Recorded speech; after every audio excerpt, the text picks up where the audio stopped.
I'm Ben Ryman, and this is Behaviour Speak.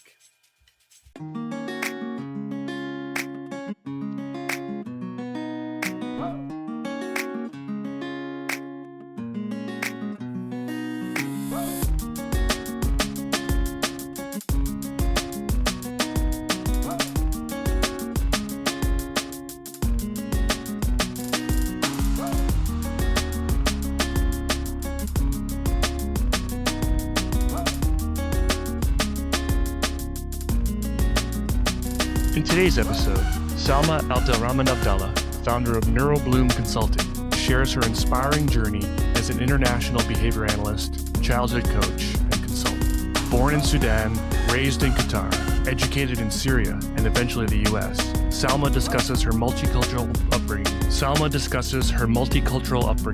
educational background, and the importance of culturally responsive behavior analysis.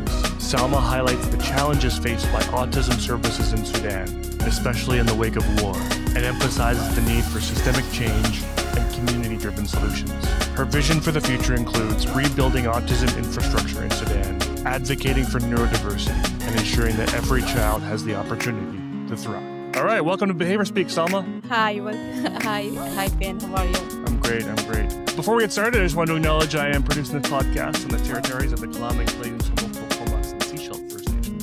As always, I am grateful to be here. So, Salma, why don't you tell me about yourself? So my name is Salma Abdurahman Abdullah, and I'm an international behavior analyst, early childhood coach, consultant trainer, and curriculum specialist. And I'm the founder of NeuroBloom Consulting, a telehealth platform dedicated to supporting children, families, and educators. So before we dive in, I want to sincerely thank you, Ben, for inviting me to join the Behaviour Speak podcast. And I'm truly grateful for the opportunity to share my journey and reflect on the importance of culturally responsive behavior analysis. And it is really an honor to be part of a platform that fosters meaningful and necessary conversation. Thank you, Ben. Thanks, Salma. Thank you. I appreciate that. The honor is all mine. Why don't we start, Salma, by having you tell me a bit about your professional journey? Okay, and so to walk you through my professional journey, I believe it's important to first share a part of my personal story. My early roots and cultural foundation is specifically my childhood, because it is where this path truly began. So my journey has been shaped by 5 countries, each leaving a unique mark on who I am. I was born in Sudan, a country known for its rich cultural heritage, resilience, and a strong sense of community. My roots, value, and identity were established there. So, like many Sudanese families seeking better opportunity, my family moved to Qatar because my father's work. And in Qatar, I spent my entire childhood attending elementary, middle, and high school, and experiencing what it means to grow up as a Sudanese child in a multicultural environment. So this experience taught me how culture, identity, and opportunity are interconnected. Later, I moved to Syria to pursue my bachelor degree, where the environment felt more culturally familiar, but also brought new lessons in independency and responsibility. And these formative years in Qatar and Syria shaped my values around education, behavior, and belonging, and helped me see behavior not as something to fix, but as a story to understand, a mindset that continue to guide my work today. So shortly after completing my degree, I moved to the United States, where I furthered my knowledge by earning my master's degree in education, pursuing a PhD in industrial organization psychology. And my husband, who is from Mauritania, has also enriched my cultural competence. And so all these experiences across Sudan, Qatar, Syria, and the United States, and through my Mauritanian connection, have shaped not only my professional path, but also my vision of building a bridge between science, culture, and compassion. So I'm truly honored to acknowledge each country that supported my growth and learning, because together they shaped the behavior therapist, advocate, and human I am today. So going back to your question about my professional journey, my academic and professional background started in the United States, as I mentioned, where I earned my master's degree in education from the University of New Orleans. And right now I'm pursuing a PhD in industrial organization psychology. In addition to my PhD, I earned several many specialized certification, including ABA, early childhood education certificate. I have coaching certificate, project management, autism travel certification, and the most important certification that I obtained recently is the autism diagnostic observation, ADOS2. So each of these enable me to support children, families, and professionals in various settings. So my early childhood education certification equipped me with tools to understand the foundation of developmentally appropriate practice and enabling me to design learning environments that are inclusive and trauma sensitive. The coaching and project management certification empowered me to lead team, facilitate workshop, and build a structured program with measurable goals. And the most important moment in my professional growth came with my ADOS2 training. And ADOS2 is an acronym for Autism Diagnostic Observation Schedule, second edition, which is a standardized assessment tool used to observe behavior relevant to autism spectrum disorder across age range and developmental levels. So as a behavior therapist, I don't provide diagnose or share ADOS2 result with families. However, being trained in this tool has deepened my understanding of autism presentation and enhanced my observational skill and strengthened my ability to support multidisciplinary team. So this qualification underscore my commitment to delivering evidence-based, compassionate support to children and families, especially those impacted by neurodiversity. So these qualifications are not just titled.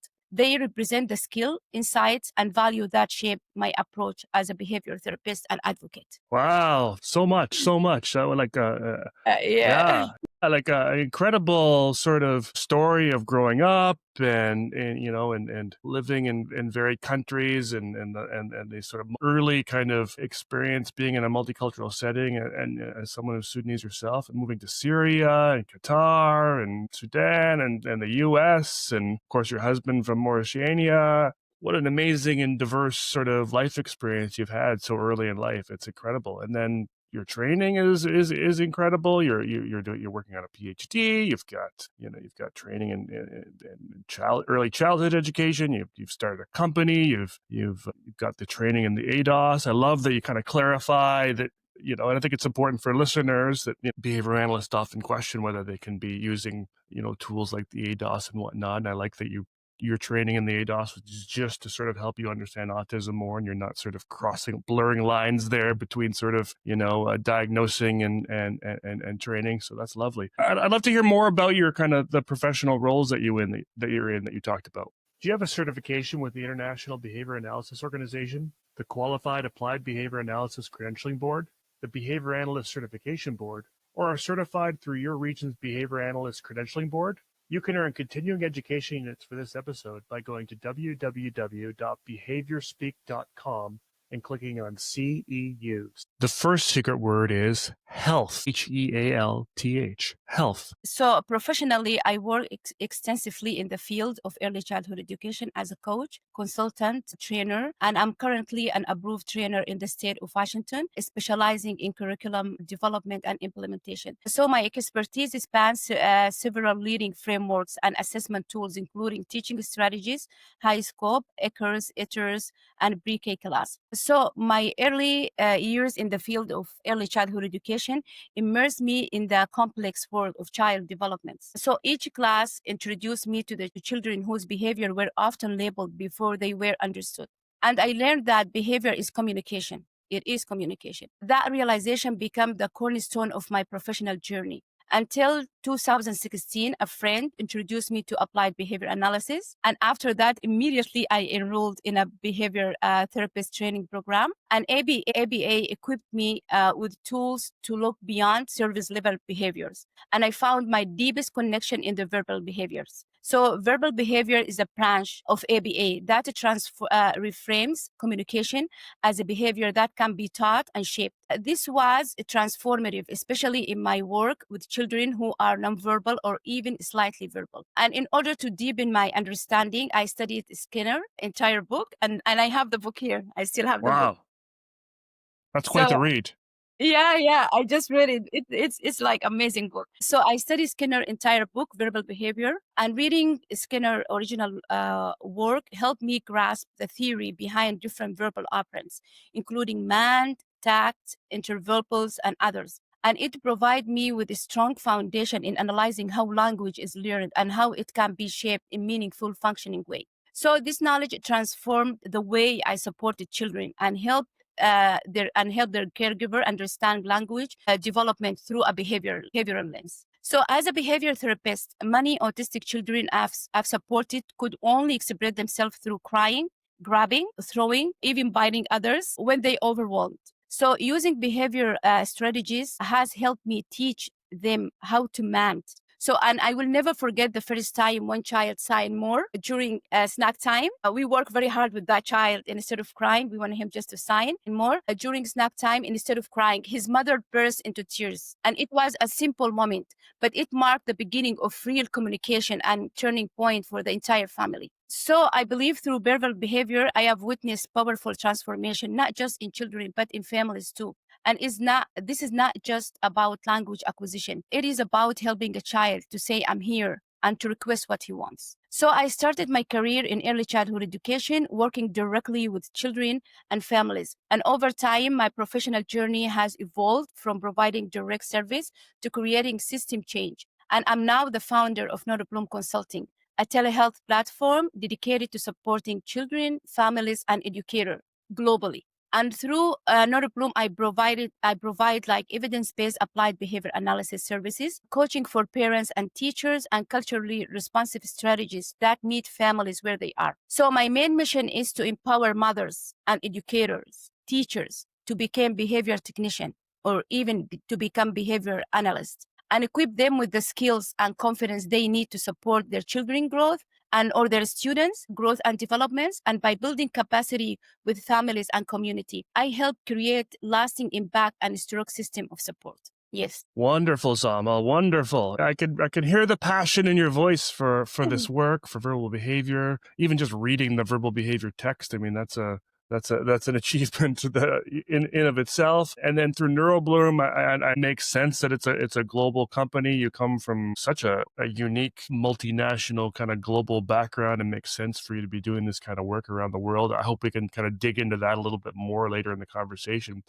I'd like to hear more about your doctoral program. You're in a doctoral program. Where are you going, and where are you doing this program? And tell me a little bit more about those studies. Yeah, so I go to Capella University, which is an online university. I took like online classes. So as a PhD candidate in industrial organization psychology, I apply psychological theory to improve workplace functioning, leadership, and well-being in caregiving and educational system. So my work explore how to foster inclusion, reduce burnout, support teamwork, and promote equity through system-level change. One pressing issue locally and globally is the high turnover rate among early childhood educators, specifically teachers, and specifically the teachers who are teaching like the toddlers. This often results from a lack of foundational training in early childhood developments and in an inadequate preparation for working with neurodiverse children, especially those with autism. So when educators are not equipped to understand and support these children, it leads to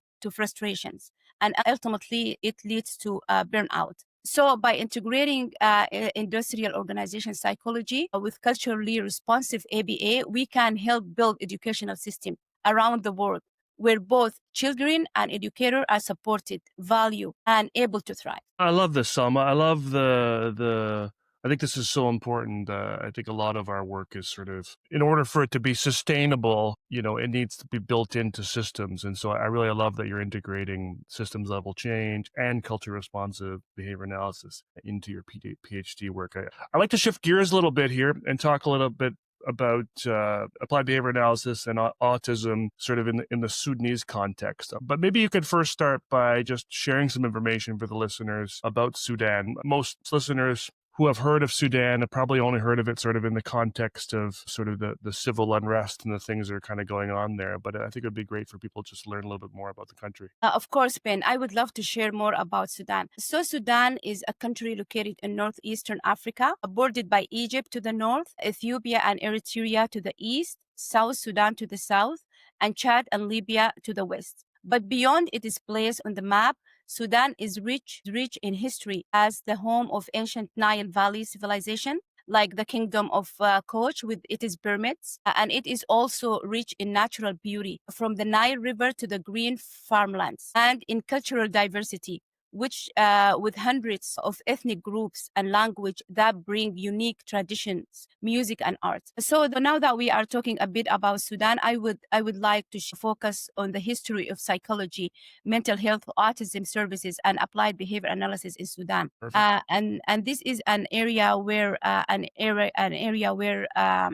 are significant challenges, but also incredible opportunities for growth, advocacy, and system change. At the beginning, I cannot reflect and highlight on the history of ABA, psychology, and mental health in Sudan without mentioning Dr. Iltijani El-Mahi. And he often called the father of modern psychiatry in Sudan. I want to take us back to the history, exploring Sudan's early contribution to mental health and how they shaped the foundation of autism services and ABA today. So Sudan's contribution to mental health during the era are historically significant. By the 1970s, universities such as the University of Khartoum were offering psychology-related coursework with mental health and behavior science beginning to take roots in academic as a professional sphere. And Sudan also, as I mentioned, hold a broad legacy of early mental health leadership in Africa through the work of Dr. Iltijani El-Mahi, and he often called the father of African psychiatry. So Dr. Tijani El-Mahi returned to Sudan from the UK in the late of 1940s after completing his psychiatric trainings. And he is widely recognized as the first African psychiatrist. Wow. And his major contribution to Sudanese mental health system began shortly after his return. So after he returned from the UK, he helped pioneer a model of community-based psychiatric care that combines scientific care with respect for local culture and traditional healing. So Dr. Tijani El-Mahi vision helped shape Sudanese early mental health frameworks and continues to influence practitioners across the region today.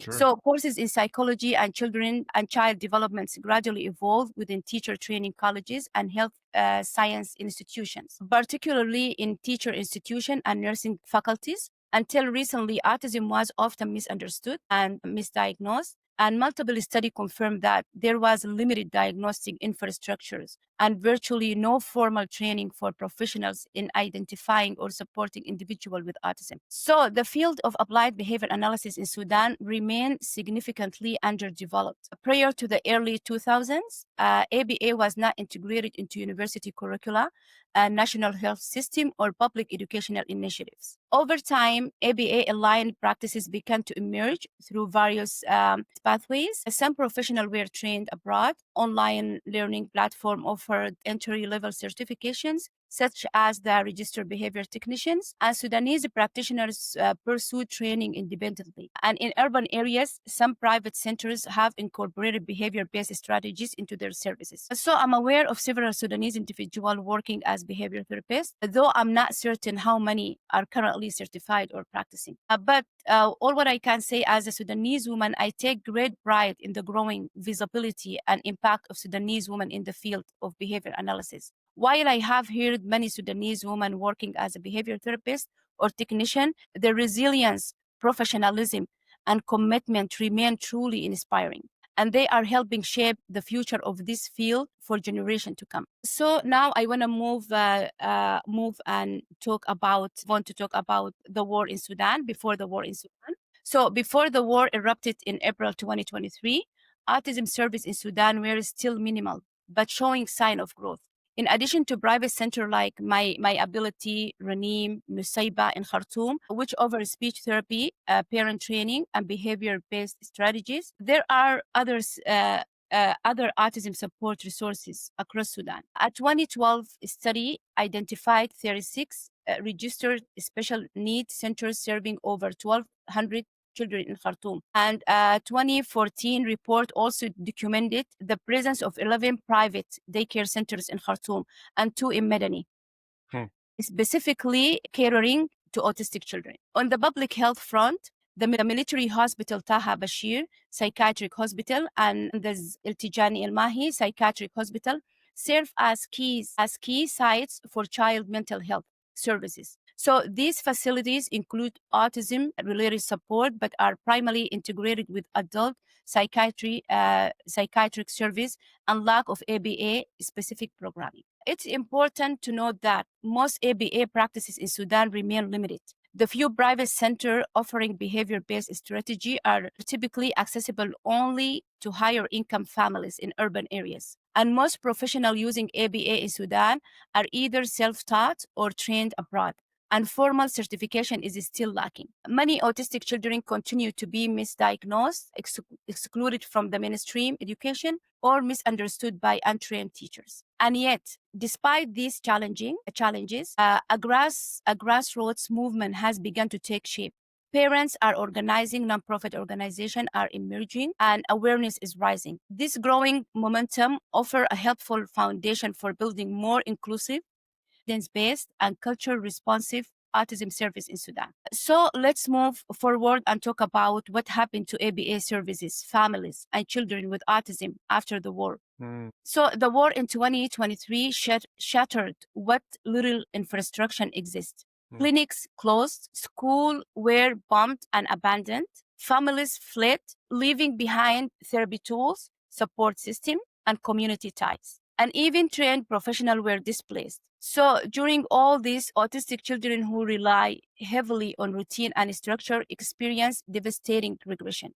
And in refugee camp and shelter, developmental support was almost non-existent. And humanitarian aid focused on survival, food, shelter, and medicine. But neurodivergent children were left invisible. For many families, the trauma of war was compounded by watching their children lose hard-won skills and suffer in silence. Right now, Sudan faces a prolonged humanitarian crisis. While some families are returning home with hope, many remain displaced due to instability, infrastructures collapse, and insecurity.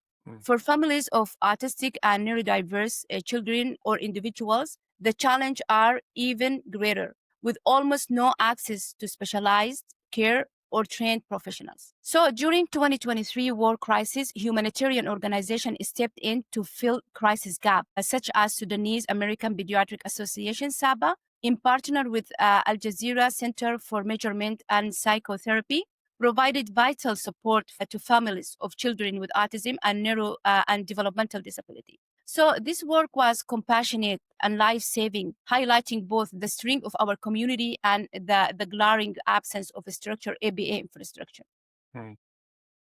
So after the war and after all the support that they received, now through my platform Notiplume, I believe like rebuilding autism infrastructure in Sudan, it's very important. So through Notiplume, I see this is an opportunity to rebuild better with trauma-informed, culturally grounded, and locally led services. Wow. I aim to train Sudanese caregiver and professionals, adapt ABA to Sudanese realities, and build partnership that prioritize inclusion. But even in devastation, there is opportunity, not just a rebuild and not reimagine.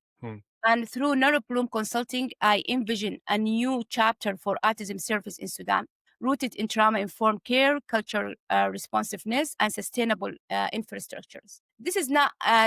This is about importing Western models that do not fit our Sudanese realities. It's about designing interventions that reflect Sudanese values, language, and family dynamic. And it means building early interventions programs based on ABA principles, but adequate to local realities. And it also means training Sudanese educators, parents, caregivers, and community leaders to become the next generation of behavior technician and autism specialists. So we must shift from a fragmented private service to inclusive, community-driven system.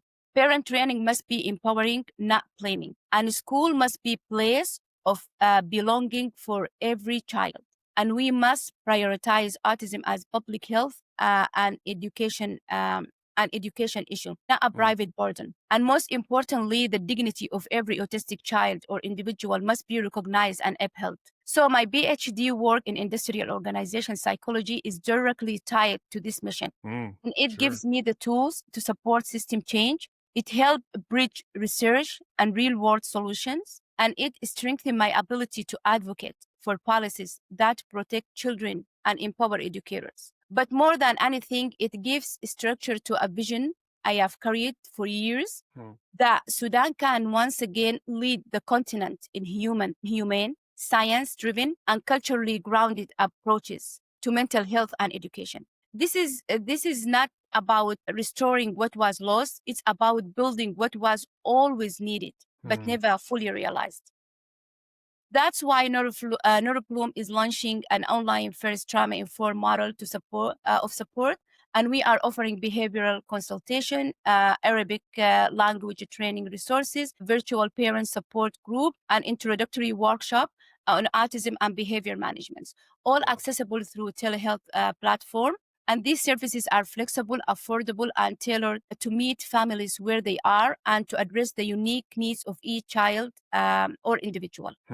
Amazing. So as the Sudan began to recover and stability is restored, there is an urgent need to rebuild autism service and strengthen the role of ABA to support children and families. We will transition to community-based care, creating behavior therapy hubs, training caregiver through a adapted autism support certificate, and collaborate with other professionals to build sustainable infrastructures. Our long-term vision is rooted in local leadership, not dependency, and driven by the voice of families and educators on the ground. Yes. Wow, Salma. Wow again. You keep wowing me with every statement. The vision, the plan, the sort of long-term and short-term goals, the Neurobloom platform and providing consultations in Arabic language and culturally responsive care, and kind of using the telehealth platforms that a lot of folks down there are using, like WhatsApp and whatnot, and just incorporating your PhD training, and I love the sort of some things that really kind of stuck out for me was that you're not looking to bring in kind of westernized approaches. You're looking to build and start things, as culturally responsive, kind of right from the beginning, and that you're not looking to sort of repair what was lost after the war, but sort of just build something. I think the word used was instead of repair, reimagine. And so reimagine what it could look like sort of in post-war Sudan. And of course, having that sort of trauma-informed lens, because, there's a lot of pieces just around war and how that's affected people. I've had a few conversations in the podcast kind of related to that topic and more coming. So yeah, really fascinating. Thank you. I'm really looking forward to seeing over the next few years kind of how behavior analysis sort of develops in the region. Behavior analysis will primarily be used for, with autistic children and whatnot. So I'd like to learn a little bit more about sort of the perception of autism in the region and kind of stigma and sort of areas related to that as well. The second secret word is support. SUPPORT. Support. Okay. Thank you, Ben. Thank you for asking about autism stigma, because it is one of the most pressing challenges we face globally, and especially in the Middle East and North African region. So autism remains a largely misunderstood and stigmatized condition in many communities. And stigma influences how autism is perceived and how families seek support and how children are included in society. Too often, this leads to delayed diagnosis, social isolation, and limited access to services. And cultural misconceptions often label autism as a mental illness or as the result of poor parenting, further increasing the barriers families encounter. One story that has stayed with me is of a mother I met during a parents' workshop. For years, she had hidden her son's diagnosis from her extended family out of fear of judgment and even rejection. Her son was nonverbal and often misunderstood by relatives and neighbors, which left both of them in deep emotional isolation. So during the workshop, she listened as other mothers spoke openly, many for the first time, about their own struggle and hopes. By the end of our 3-day workshop, she found the courage to share her son's story publicly. With tears in her eyes, she told the group, "Today I stopped hiding. My son is not a problem. He is my teacher." That moment, filled with tears, symbolized what culturally sensitive support can truly achieve, not only shifting understanding, but reshaping identity. So breaking this cycle of silence is not just a professional goal for me, but a deeply personal mission. And I work to change the narrative through community workshops, mother-to-mother dialogues, and culturally tailored educational programs. So children with autism and other developmental disability are not broken. Families are not failing. They deserve access to science-based interventions and culturally competent care. So if you ask me to describe my journey, I want to say like my journey is a movement without border, and applied behavior analysis is my foundation, and culture is my lens, and advocacy is my purpose. So through Neuroplume Consulting, I serve globally with particular dedication to the countries that shape who I am: Sudan, Qatar, Syria, United States, and Mauritania. So these places are not only geographical markers of my identity, they are the heartbeat of my mission. I carry their stories, strength, and struggle into every space I enter. So in Sudan, I'm committed to helping rebuild autism infrastructure, the wake of trauma and conflict. My vision is to co-create trauma-informed, culturally rooted, and locally led system of care system that empower families, value tradition, and honor a neurodiversity without shame or stigma. So in Qatar and Syria, I aim to expand access to training, consultation, and parents' empowerment model that respect local values while offering evidence-based tools for inclusive education and mental health. In the United States, I continue to serve diverse communities through coaching, consultation, and advocacy, fostering more inclusive school, stronger leaders, and equitable mental health practices. So for me, this work is not bounded by border. Wherever I'm needed, whether in a classroom in New Orleans, a home in Khartoum, a center in Doha, or a training room in Damascus and Mauritania, I will be there. Because I believe no child should be misunderstood, no family should be left without support, and no individual, regardless of their diagnosis, country, circumstance, should be left behind. This is just, and for me, like, this is just the beginning. And the future I'm building is one where science and culture intersects, and where healing is collective, and where every child has the opportunity not just to survive, but to thrive. Salma, thank you for joining me today. This has been an inspiring conversation. It's inspiring in a while. Just you're sort of the exact right person that I think a lot of these areas need to move forward, and I'm really excited to kind of follow you and see how all of this progresses. Once again, just thanks for coming on the podcast. It's been a real honor. Thank you, Ben, for having me, and I hope our conversation today is sparked reflection, hope, and perhaps even a sense of healing. And my mission is to continue building a space where children, families, and communities can feel seen, supported, and empowered. And before we close, I want to leave you and everyone watching us with this thought. So I believe that true change begins not with system, but with the stories. The stories we are brave enough to tell, the ones we choose to listen to, and the ones that reshape how we care for children locally and globally. Thank you. Well, great message, Salma. So I'm sure a lot of people listening are going to want to connect with you and learn more. How can people find you if they want to connect? So if you would like to connect with me, you can visit neuroplumeconsulting.com or follow me across all social media platforms at Neuroplume Consulting. Yes, that's it. Thank you so much. Thank you so much, Ben. Thank you again, Salma. This was great. Thank you. The third secret word is culture. Check out these episodes of Behaviour Speak for related conversations. Episode 78, The Lived Experiences of Syrian Refugee Parents of Autistic Children with Abdullah Bernier. Episode 94, Behavior Analysis in Lebanon and Qatar with Rola El-Anan. Episode 139, Threads of Hope, Addressing Trauma Amid War and Civil Discord with Sazan Razouk. And episode 228, The Nubian Egyptian Behavior Analyst with Nihal Sayam. You can find us on Instagram and TikTok and subscribe to our YouTube page at Behaviour Speak. And if you enjoyed this episode, please leave us a review on Apple Podcasts or Spotify.